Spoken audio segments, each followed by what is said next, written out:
The Adventures and Memoirs of Sherlock Holmes by Sir Arthur Conan Doyle. The Man with the Twisted Lip. Isa Whitney, brother of the late Elias Whitney, principal of the Theological College of St. George's, was much addicted to opium. The habit grew upon him, as I understand, from some foolish freak when he was at college. For having read De Quincey's description of his dreams and sensations, he had drenched his tobacco with laudanum in intent to produce the same effects. He found, as so many more have done, that the practice is easier to attain than to get rid of. And for many years he continued to be a slave to the drug, an object of mingled horror and pity to his friends and relatives. I can see him now, with a yellow, pasty face, drooping lids, and pinpoint pupils, all huddled in a chair, the wreck and ruin of a noble man. One night, it was in June 1889, there came a ring to my bell, about the hour when the man gives his first yawn and glances at the clock. I sat up in my chair, and my wife laid her needlework down in her lap and made a little face of disappointment. "A patient," said she. "You'll have to go out." I groaned, for I was newly come back from a weary day. We heard the door open, a few hurried words, and then quick steps upon the linoleum. Our own door flew open, and a lady, clad in some dark-coloured stuff with a black veil, entered the room. "You will excuse my calling so late," she began, and then suddenly losing her self-control, she ran forward, threw her arms around my wife's neck, sobbed upon her shoulder. "Oh, I'm in such trouble," she cried. "I do so want a little help." "Why," said my wife, pulling up her veil, "it's Kate Whitney. How you startled me, Kate. I had not an idea who you were when you came in." "I did not know what to do, so I came straight to you. That was always the way. Folk who were in grief came to my wife like birds to a lighthouse. It was very sweet of you to come. Now you must have some wine and water. Sit here comfortably and tell us all about it. Or should you rather that I sent James off to bed?" "Oh, no. I want the doctor's advice and help too. It's about Isa. He has not been home for 2 days, and I'm so frightened about him." It was not the first time that she had spoken to us about her husband's trouble. To me, as a doctor, to my wife as an old friend and school companion, we soothed and comforted her by words such as we could find. Did she know where her husband was? Was it possible that we could bring him back to her? It seems that it was. She had the surest information that of late he had, when the fit was upon him, made use of an opium den in the furthest east of the city. Hitherto, his orgies had always been confined to one day, and he had come back twitching and shattered in the evening. But now the spell upon him had been 48 hours, and he lay there, doubtless among the dregs of the docks, breathing in the poison or sleeping off the effects.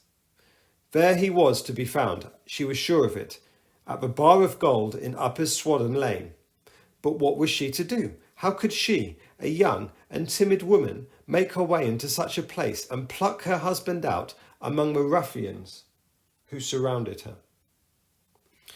There was the case, and of course there was but one way out of it. Might I not escort her to this place? And then, as a second thought, why should she come at all? I was Isa Whitney's medical adviser, and as such I had influence over him. I could manage it better if I were alone. I promised her on my word that I would send him home in a cab within 2 hours if he were indeed at the address at which she had given me. And so in 10 minutes I had left my armchair and cheery sitting room behind me, and I was speeding eastward in a hansom on a strange errand. And it seemed to me at the time, though the future could only show how strange it was to be. There was no great difficulty at the first stage of my adventure. Upper Swandham Lane is a vile alley lurking behind the high wharves which line the north side of the river to the east of London Bridge. Between a slop shop and a gin shop, approached by a steep flight of steps leading down from a black gap like a mouth of a cave, I found a den of which I was in search. Ordering my cab to wait, I passed down the steps, worn hollow in the centre by the ceaseless travel of drunken feet and by the light of a flickering oil lamp above the door. I found the latch which made my way into a long, low room, thick and heavy upon the brown opium smoke and terraced with wooden berths, like the forecastle of an emigrant ship. Through the gloom, one could dimly catch a glimpse of the bodies lying in strange, fantastic poses, bowed shoulders, bent knees, heads thrown back and chins pointing upwards, with here and there a dark, lacklustre eye turned upon the newcomer. Out of the black shadows there were glimmering little red circles of light, now bright, now faint, as was burning poison waxed or waned in the bowls of the metal pipes. Most lay silent, but some muttered to themselves, and some others talked together in strange, low, monotonous voices, their conversation coming in gushes and then suddenly tailing off into silence, each mumbling out his own thoughts and paying little heed to the words of his neighbour. At the farther end was a small brazier of burning charcoal, beside which, on a three-legged stool, there was a tall, thin old man, with his jaw resting upon his two fists and his elbows upon his knees, staring into the fire.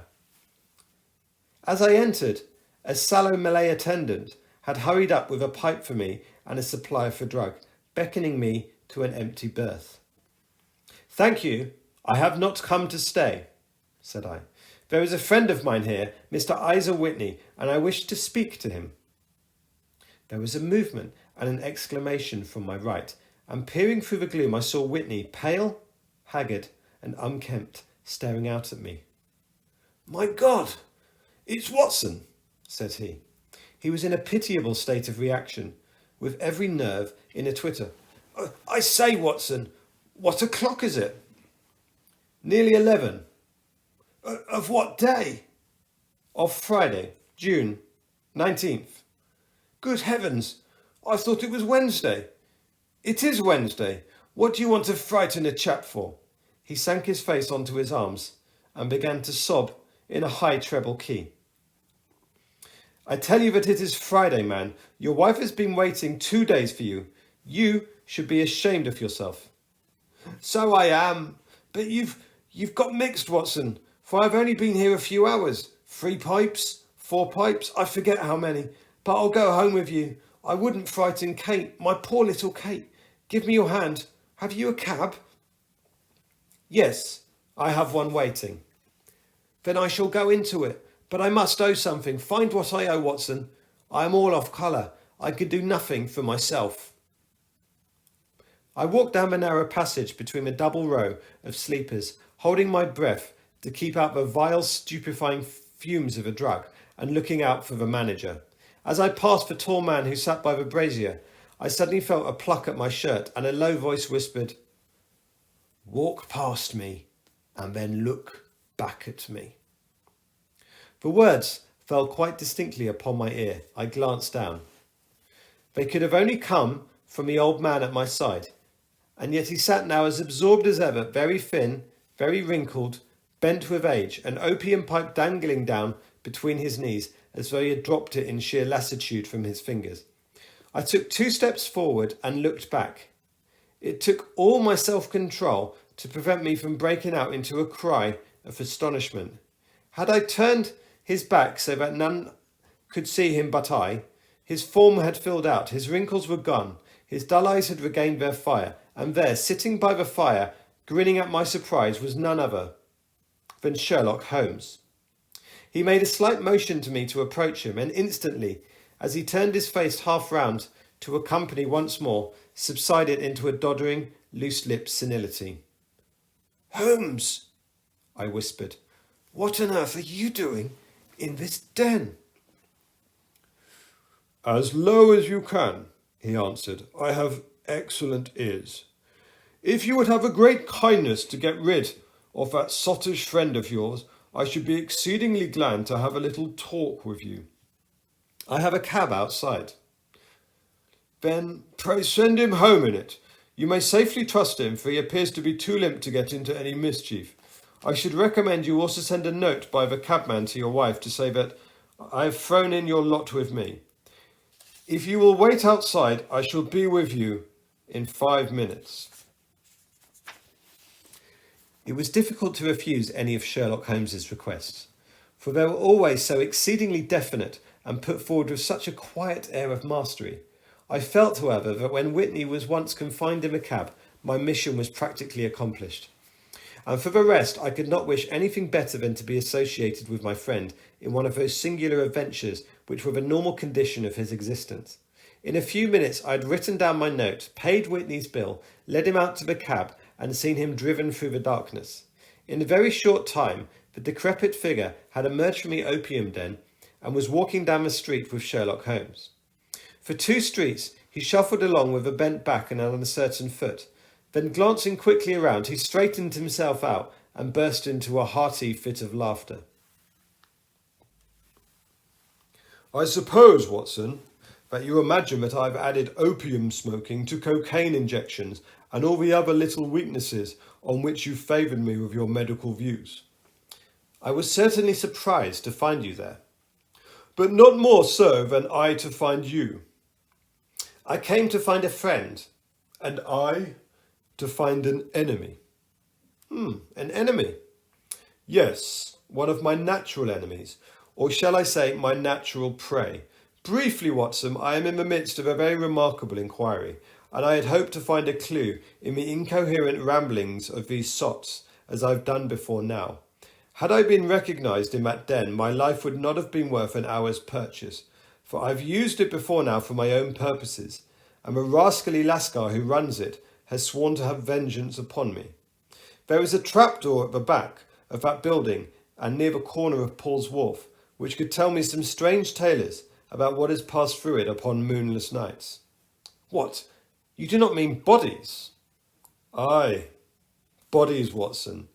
We should be rich men if we had £1,000 for every poor devil that has done to death in that den. It is the vilest murder trap on the whole riverside, and I fear that Neville St. Clair has entered it to leave more. But our trap should be here.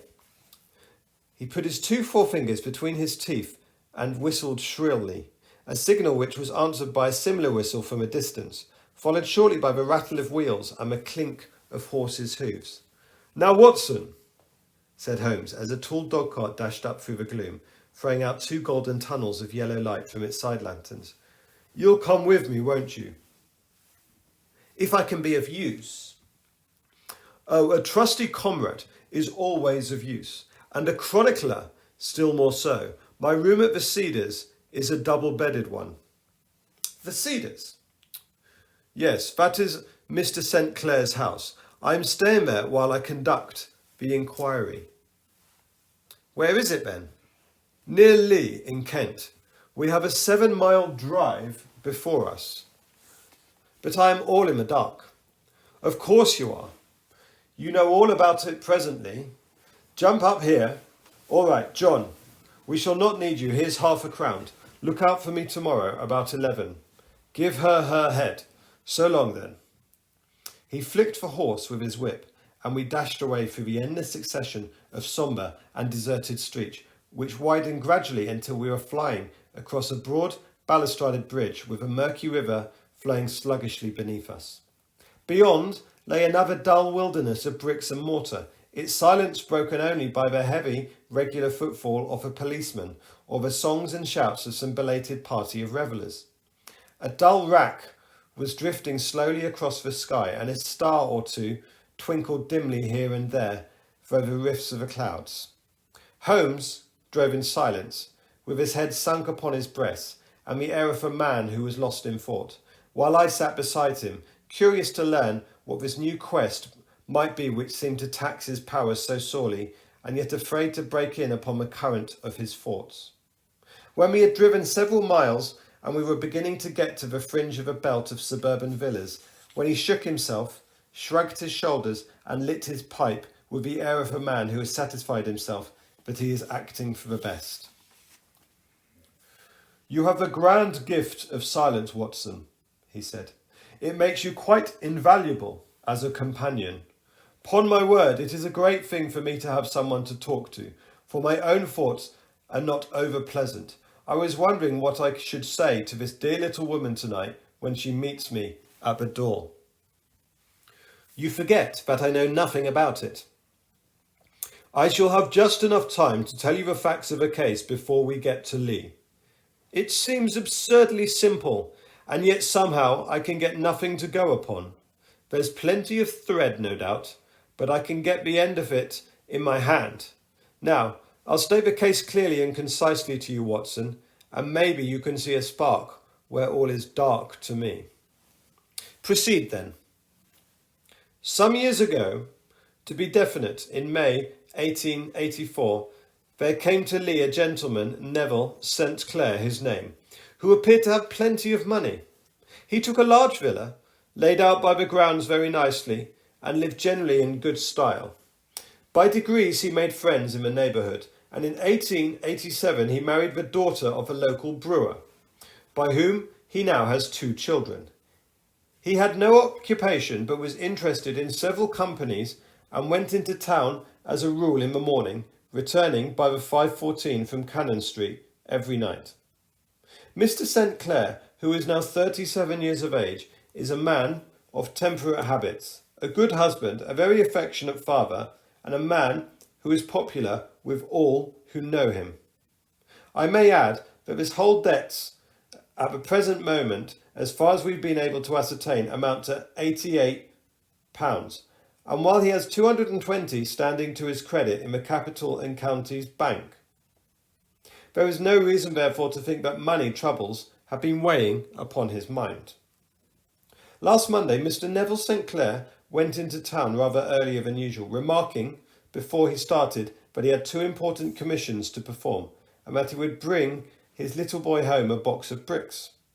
Now, by the merest chance, his wife received a telegram upon this same Monday, very shortly after his departure, to the effect that a small parcel of considerable value, which she had been expecting, was waiting for her at the offices of the Aberdeen Shipping Company. Now, if you're well up in your London, you will know that the office of the company is in Fresno Street, which branches out of Upper Swandam Lane, where you found me tonight. Mrs. St. Clair had her lunch and started for the city. She did some shopping, proceeded to the company's office, got her packet and found herself at exactly 4:35 walking through Swandam Lane on her way back to the station. Have you followed me so far? It is very clear. If you remember, Monday was an exceedingly hot day, and Mrs. St. Clair walked slowly, glancing about in the hope of seeing a cab, as she did not like the neighbourhood in which she found herself. While she was walking in this way down Swandam Lane, she suddenly heard an ejaculation or cry, and was struck cold to see her husband looking down at her, and as it seemed to her, beckoning to her from a second-floor window. The window was open, and she distinctly saw his face, which she described as being terribly agitated. He waved his hands frantically to her, and then he vanished from a window so suddenly that it seemed to her that he had been plucked back by some irresistible force behind him. One singular point which struck her quick feminine eye was that although he wore some dark coat, such as he started town in, he had on neither collar nor necktie. Convinced that something was amiss with him, she rushed down to the steps, for the house was none other than the opium den upon which you found me tonight. And running through the front room, she attempted to ascend the stairs which led to the first floor. At the foot of the stairs, she met this Lascar scoundrel, upon which I've spoken, and he thrust her back, and aided by a Dane, who acts as an assistant there, pulled her out onto the street. Filled with the most maddening doubts and fears, she rushed down the lane, and by rare good fortune met in Fresno Street by a number of constables with an inspector, all on their way to the beat. The inspector and 2 men accompanied her back, and in spite of the continued resistance of the proprietor, they made their way into the room in which Mr. St. Clair had been seen. There was no sign of him there. In fact, in the whole of that floor, there was no one to be found save a crippled wretch of a hideous aspect, who, it seems, made his home there. Both he and the Lascar stoutly swore that no one else had been in the front room during the afternoon. So determined was their denial that the inspector was staggered, and had almost come to believe that Mrs. St. Clair had been deluded, when with a cry she sprang at a small deal box which lay upon the table and tore a lid from it. Out there fell a cascade of children's bricks. It was the toy which he had promised to bring home. This discovery, and the evident confusion which the cripple showed, made the inspector realise that the matter was serious. The rooms were carefully examined, and the results all pointed to an abominable crime. The front room was plainly furnished as a sitting room, and led into a small bedroom which looked out upon the back of one of the wharves. Between the wharf and the bedroom window is a narrow strip which is dry at low tide, but is covered at high tide with at least 4.5 feet of water. The bedroom window was a broad one and opened from below. On examination, traces of blood were seen upon the windowsill, and several scattered drops were visible upon the wooden floor of the bedroom. Thrust away behind a curtain in the front room were all of the clothes of Mr. Neville St. Clair, with the exception of his coat. His boots, his socks, his hat, and his watch were all there. There were no signs of violence upon any of these garments, and there were no other traces of Mr. Neville St. Clair. Out of the window he must apparently have gone, for no other exit could be discovered, and the ominous bloodstains upon the sill gave little promise that he could save himself by swimming, for the tide was at its very highest at the moment of the tragedy. And now as to the villains who seemed to be immediately implicated in this matter. The Lascar was known to be the man of the vilest antecedents, but as, by Miss St. Clair's story, he was known to have been at the foot of the stairs within a very few seconds of her husband's appearance at the window, he could hardly have been more than an accessory to the crime. His defence was one of absolute ignorance, and he protested that he had no knowledge as to the doings of Hugh Boone, his lodger, and that he could not account in any way for the presence of the missing gentleman's clothes. So much for the Lascar manager. Now for the sinister cripple who lives upon the second floor of the opium den, and who was certainly the last human being upon whose eyes rested on Neville St. Clair. His name is Hugh Boone, and his hideous face is one which is familiar to every man who goes much into the city. He is a professional beggar, and though in order to avoid the police regulations, he pretends to a small trade in the wax vesters. Some little distance down from Threadneedle Street, upon the left-hand side, there is, as you may have remarked, a small angle in the wall. Here it is that this creature takes his daily seat, cross-legged, with his tiny stock of matches in his lap. As he is a piteous spectacle, a small rain of charity descends into the greasy leather cap which lies upon the pavement beside him. I have watched the fellow more than once before I ever thought of making him a professional acquaintance, and I've been surprised at the harvest with which he has reaped in a short time. His appearance, you see, is so remarkable that no one can pass him without observing him. A shock of orange hair, a pale face disfigured by a horrible scar, which by its contraction has turned to the outer edge of his upper lip, a bulldog chin, and a pair of very penetrating dark eyes, which present a singular contrast to the colour of his hair. All mark him out amid the common crowd of mendicants, and so too does his wit, for he is ever ready with a reply to any piece of chaff which may be thrown at him by a passer-by. This is the man whom we are to learn to have been the lodger of the opium den, and to have been the last man to see the gentleman of whom we are in quest. But the cripple, said I, what would he have done single-handedly against a man in the prime of his life? He is a cripple in the sense that he walks with a limp, but in other respects he appears to be a powerful and well-nurtured man. Surely your medical experience would tell you, Watson, that weakness in one limb is often compensated for by exceptional strength in the others. Pray continue your narrative. Mrs. St. Clair had fainted at the sight of blood upon the window, and she was escorted home in a cab by the police, as her presence could be no help to them in their investigations. Inspector Barton, who had charge of the case, made a very careful examination upon the premises, but without finding anything which threw any light on the matter. One mistake had been made in not arresting Boone instantly, as he was allowed some minutes during which he might have communicated with his friend the Lascar, but this fault was soon remedied, and he was seized and searched without anything to be found on him which could incriminate him.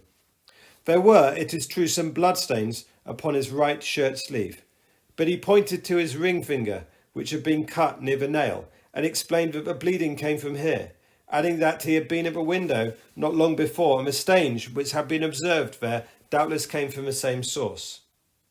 He denied strenuously having ever seen Mr. Neville St. Clair, and swore that the presence of the clothes in his room was as much a mystery to him as to the police.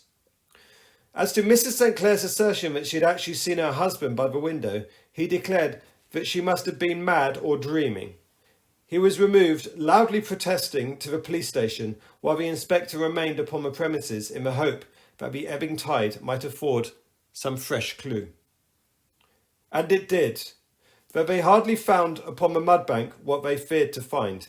It was Neville St. Clair's coat, and not Neville St. Clair, which lay uncovered as the tide receded. And what do you think they found in the pockets?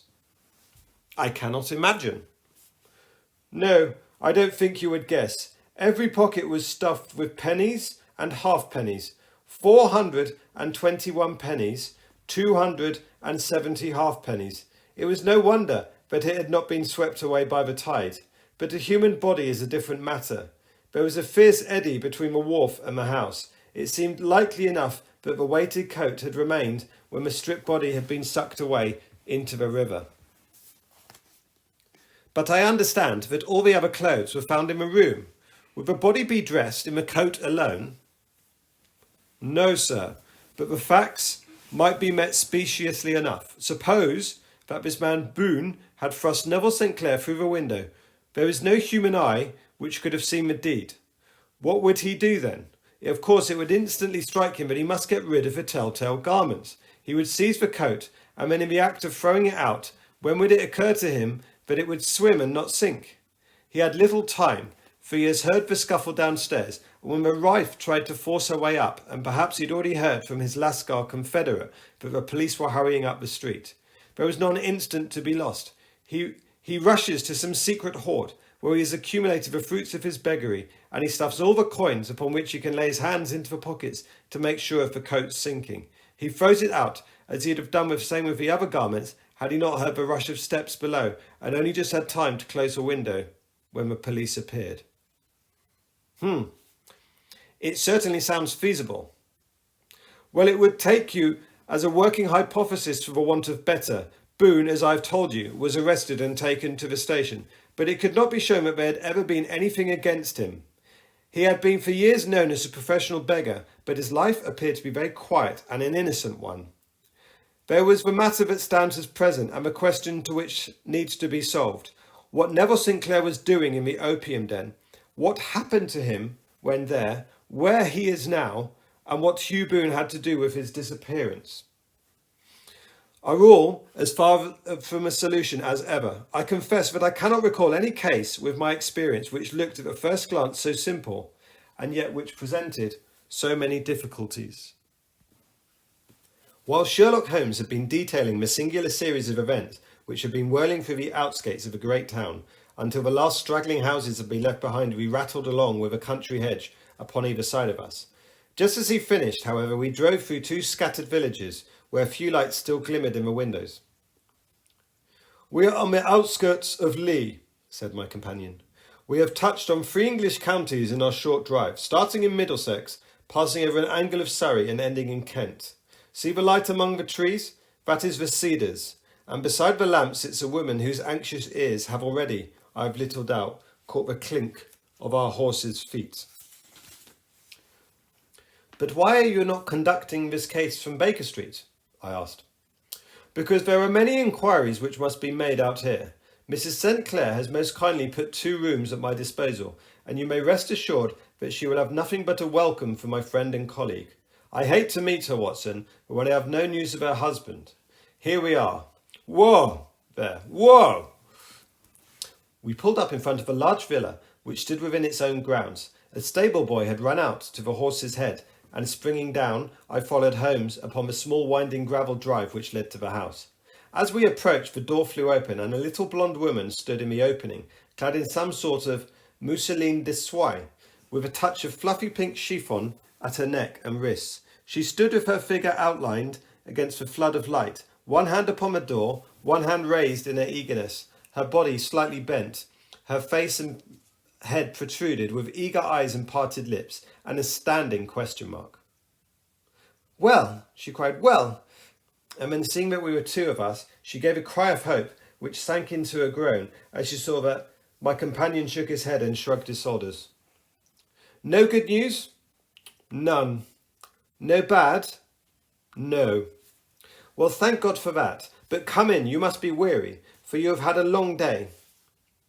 "This is my friend, Dr. Watson. He has been of most vital use to me in several of my cases, and a lucky chance has made it possible for me to bring him out and associate him with this investigation." "I am delighted to see you," she said, pressing my hand warmly. "You will, I am sure, forgive anything that may be wanting in our arrangements when you consider the blow which has come so suddenly upon us." "Dear madam," said I am an old campaigner, and if I were not, I can very well see that no apology is needed. If I can be of any assistance either to you or to my friend here, I shall indeed be happy." "Now, Mr. Sherlock Holmes," said the lady as we entered a well-lit dining room, upon which the table had a cold supper which had been laid out, "I should very much like to ask you one or two plain questions, which I beg you will give me a plain answer." "Certainly, madam." "Do not trouble about my feelings. I am not hysterical, nor given to fainting. I simply wish to hear your real opinion." "Upon what point?" "In your heart of hearts, do you think that Neville is alive?" Sherlock Holmes seemed embarrassed by the question. "Frankly, now," she repeated, standing up on the rug and looking keenly down at him as he leaned back in a basket chair. "Frankly, then, madam, I do not." "You think he is dead?" "I do." "Murdered?" "I don't say that." "Perhaps." "And on what day did he meet his death?" "On Monday." "Then perhaps, Mr. Holmes, you will be good enough to explain how it is that I've received a letter from him today." Sherlock Holmes sprang out of his chair as if he'd been galvanized. "What?" he roared. "Yes, today." She stood smiling, holding up a little slip of paper in the air. "May I see it?" "Certainly." He snatched it from her, and in his eagerness, and smoothing it out upon the table, he drew over the lamp and examined it intently. I had left my chair and was gazing over his shoulder. The envelope was a very coarse one and was stamped with a Gravesend postmark and with a date of that very day, or rather the day before, for it was considerably after midnight. "Coarse writing," murmured Holmes. "Surely this is not your husband's writing, madam?" "No, but the enclosure is." "I perceive also that whoever addressed the envelope had to go and inquire as to the address." "How can you tell that?" "The name, you see, is in perfectly black ink, which has dried itself. The rest of it is greyish in colour, which shows that the blotting paper has been used.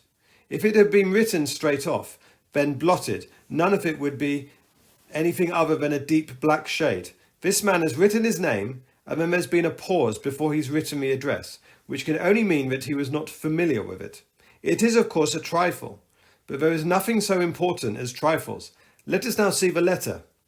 Ha! There has been an enclosure here." "Yes, there was a ring, his signet ring."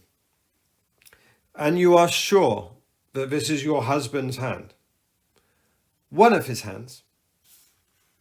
"One?" "Yes, his hand when he wrote hurriedly. It is very unlike his usual writing, and yet I know it well." "Dearest, do not be frightened. All will come well. There is a huge error, which it may take some time to rectify. Wait in patience. Neville." Written in a pencil upon the flyleaf of a book, octavo size, no watermark. Posted today at Gravesend by a man with a dirty thumb. Ha!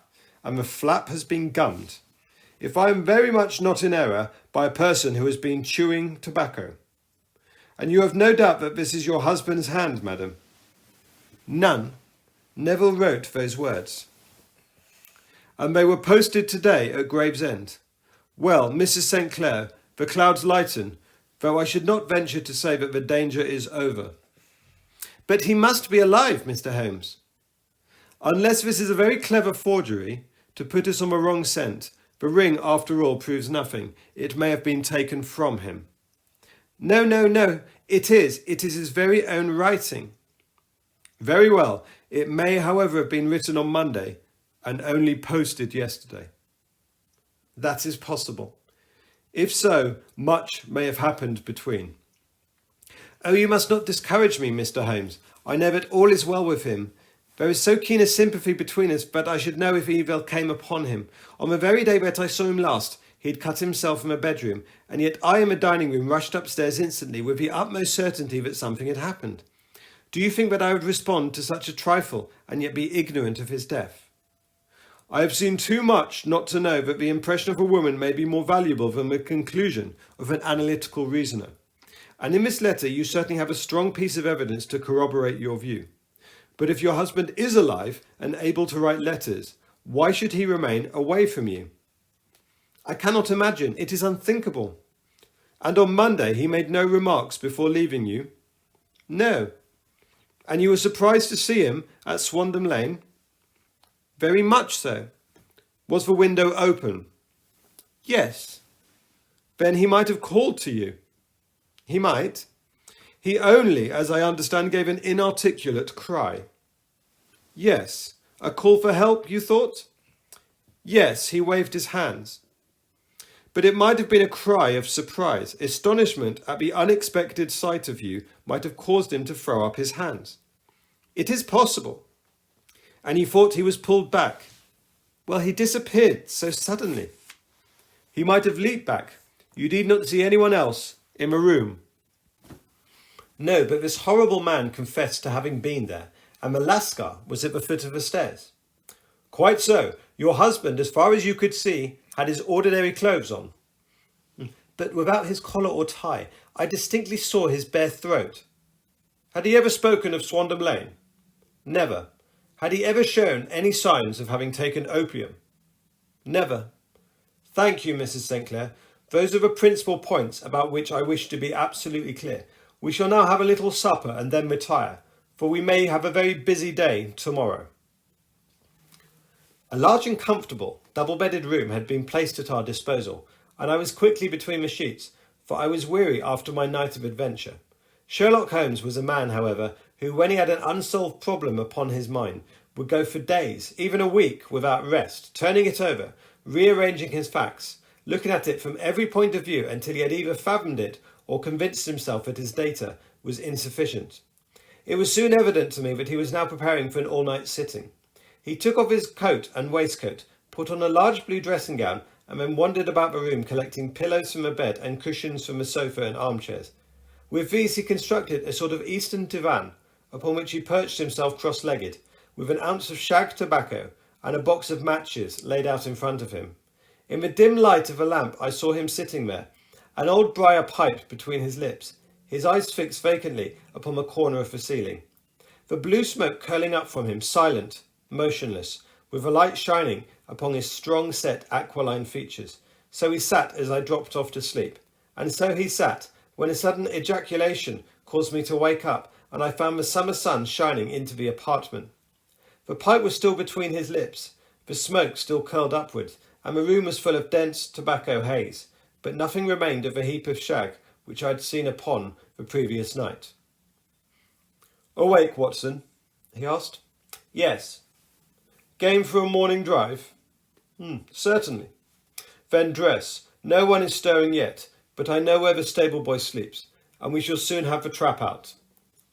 He chuckled to himself as he spoke. His eyes twinkled, and then he seemed a different man from the sombre thinker of the previous night. As I dressed, I glanced at my watch. It was no wonder that no one was stirring. It was 25 minutes past 4. I had hardly finished when Holmes returned with the news that the boy was putting in the horse. "I want to test a little theory of mine," said he, pulling on his boot. "I think, Watson, that you are now standing in the presence of one of the most absolute fools in Europe. I deserve to be kicked from here to Charing Cross, but I think I have the key to the affair now." "And where is it?" I asked, smiling. It was in the bathroom. Oh yes, I am not joking, he continued, seeing my look of incredulity. I've just been in there and I've taken it out, and I've got it in this Gladstone bag. Come on, my boy. We shall see whether it shall fit the lock. We made our way downstairs as quietly as possible and out into the bright morning sunshine. On the road stood our horse and trap, with half-clad stable boy waiting at the head. We both sprang in and away we dashed down London Road. A few country carts were stirring, bearing in vegetables to the metropolis, but the lines of villas on either side were as silent and as lifeless as some city in a dream. It has been in some points a singular case, said Holmes, flicking the horse into a gallop. I confess that I've been as blind as a mole, but it is better to learn wisdom late than to never learn it at all. In the town, the earliest risers were beginning to look sleepily from their windows as we drove through the streets of Surrey.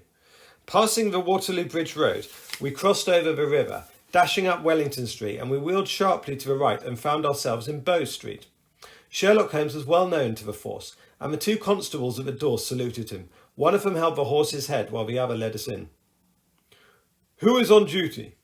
Asked Holmes. Inspector Bradstreet, sir. Ah, Bradstreet, how are you? A tall, stout official in a peaked cap and a frogged jacket had come down the stone-flagged passage. I certainly wish to have a quiet word with you, Bradstreet. Certainly, Mr. Holmes. Step into my room here. It was a small office-like room with a huge ledger upon the table and a telephone projecting from a wall. The inspector sat down upon the desk. What can I do for you, Mr. Holmes? I called about that beggar man, Boone, the one who was charged with being concerned into the disappearance of Mr. Neville St. Clair of Lee. Yes, he was brought up and remanded for further inquiries. So I heard. You have him here? In the cells. Is he quiet? Oh, yeah, he gives no trouble, but he is a dirty scoundrel. Dirty? Yes, it is all we can do to make him wash his hands. His face is as black as a tinker's. Well, once when this case has been settled, he will have a regular prison bath, and I think if you saw him, you'd agree with me that he needed it. I should like to see him very much. Would you? That is easily done. Come this way. You can leave your bag.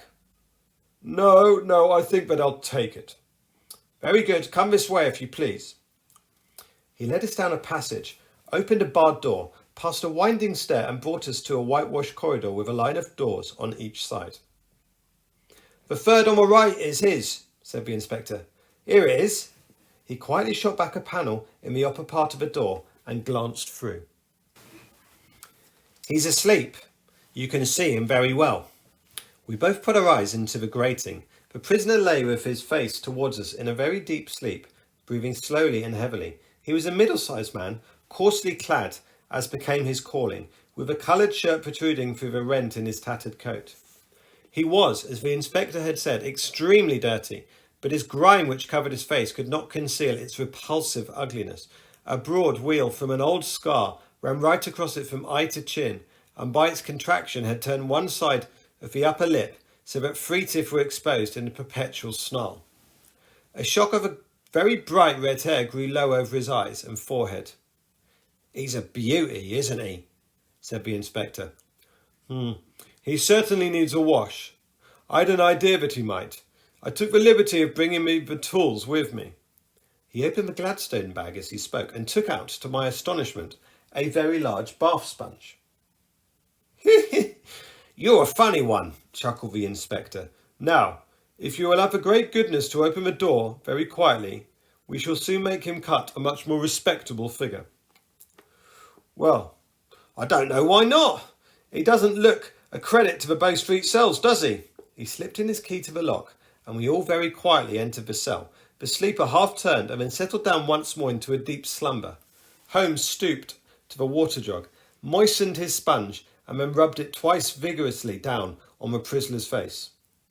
Let me introduce you, he shouted, to Mr. Neville St. Clair of Lee in the county of Kent. Never in my life had I seen such a sight. The man's face peeled off under the sponge like the bark from a tree. Gone was the coarse brown tint. Gone too was the horrid scar which had seamed it across, and the twisted lip which had given a repulsive sneer to the face. A twitch brought away the tangled red hair, and there, sitting up in bed, was a pale, sad-faced, refined-looking man, black-haired and smooth-skinned, rubbing his eyes and staring about him with sleepy bewilderment. Then suddenly, realising the exposure, he broke into a scream and threw himself down with his face to the pillow. "Great heavens, it is indeed the missing man. I know him from a photograph." The prisoner turned with the reckless air of a man who abandons himself to destiny. "Be it so, and I pray, what am I charged with?" "With making away with Mr. Neville. Oh, you can't be charged with that unless I make a case of attempted suicide off it. Well, I've been 27 years in the force, but this really takes the cake." "If I am Mr. Neville St. Clair, then it is obvious that no crime has been committed, and that therefore I am illegally detained." "No crime, but a very great error has been committed," said Holmes. "You would have done better to have trusted your wife." "It was not my wife, it was the children," groaned the prisoner. "God help me, I would not have ashamed them with their father. My God, what an exposure! What can I do?" Sherlock Holmes sat down beside him on the couch and patted him kindly on the shoulder. "If you leave it to a court of law to clear the matter up, of course you can hardly avoid the publicity. On the other hand, if you convince the police authorities that there is no possible case against you, and I do not know any reason about the details which should find their way into the papers, Inspector Bradstreet would, I am sure, make notes upon anything you might tell us and submit them to the proper authorities. The case would then never go into court at all." "God bless you," cried the prisoner passionately. "I would have endured imprisonment, even execution, rather than have left my miserable secret as a family blot to my children." "You are the first to have ever heard my story. My father was a schoolmaster in Chesterfield, where I received an excellent education. I travelled in my youth, took to the stage, and finally became a reporter on an evening paper in London. One day my editor wished to have a series of articles upon begging in the metropolis, and I volunteered to supply them. There was a point from which all my ventures started. It was only by begging as an amateur that I could get the facts upon which to base my articles. When an actor, I had of course learned the secrets of making up, and had been famous green room for my skill. I took the advantage now of my attainments. I painted my face and made myself up in the most pitiable way possible, and I made a good scar and fixed one side of my lip in a twist with the aid of a small slip of flesh-coloured plaster. Then with red head of hair and an appropriate dress, I took my station in the business part of the city, ostensibly as a match seller, but really as a beggar. For 7 hours I plied my trade, and when I returned home in the evening, I found to my surprise that I had received no less than 26 shillings and 4p. I wrote my articles and thought little more of the matter, until some time later I backed a bill for a friend and had a writ served upon me for £25. I was at my wit's end where I'd get the money, but a sudden idea came upon me. I begged for a fortnight's grace in the creditors' matters, and I asked for a holiday from my employers, and I spent the time begging in the city under my disguise. In 10 days I had the money and had paid the debt. Well, you can imagine how hard it was to settle down to arduous work at £2 a week, when I knew that I could earn as much in a day by smearing my face with a little paint, laying my cap on the ground and sitting still. It was a long fight between my pride and my money, but the dollars won at last. I threw up reporting and sat day after day in the corner which I had chosen, inspiring pity by my ghastly face and filling my pocket with coppers. Only one man knew my secret. He was the keeper of a low den in which I used to lodge in Swandam Lane. Every morning I could emerge as a squalid beggar, and in the evening return to transform myself into a well-dressed man about town. This fellow, a Lascar, was well paid for me for his rooms, for he knew the secret was safe in his possession. Very soon I found that I was saving considerable sums of money. I do not mean that any beggar in the streets of London could earn £700 a year, which was less than my average takings, but I had exceptional advantages in my power of making up, and also in my facility of repartee, which improved by practice and made me quite a recognised character in the city. All day a stream of pennies varied by silver poured upon me, and it was in a very bad day which I failed to make £2. As I grew richer and more ambitious, I took a house in the country and eventually married. without anyone having a suspicion as to my real occupation. My dear wife knew that I had a business in the city. She little knew what. Last Monday I had finished for the day and I was dressing up in my room in the opium den when I looked out my window and I saw, to my horror and astonishment, that my wife was standing in the street with her eyes fixed fully upon me.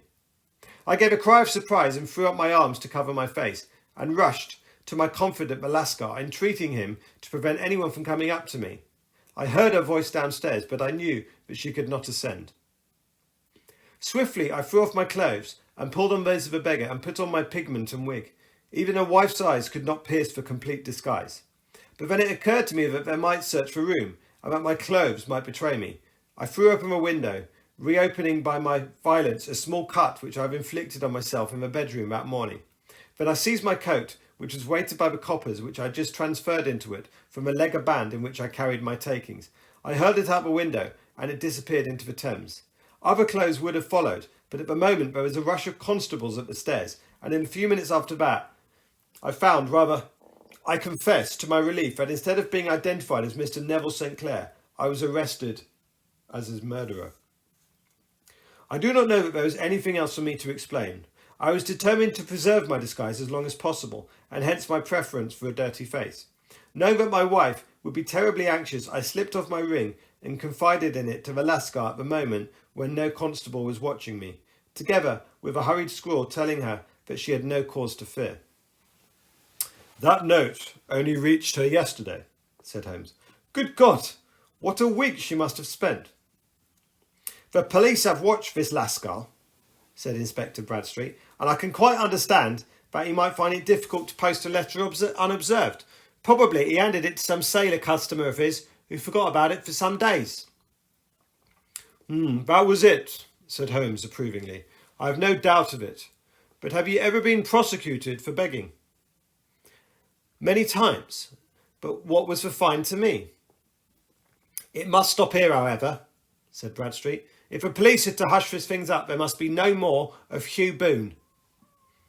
"I have sworn it by the most solemn oaths which a man can take."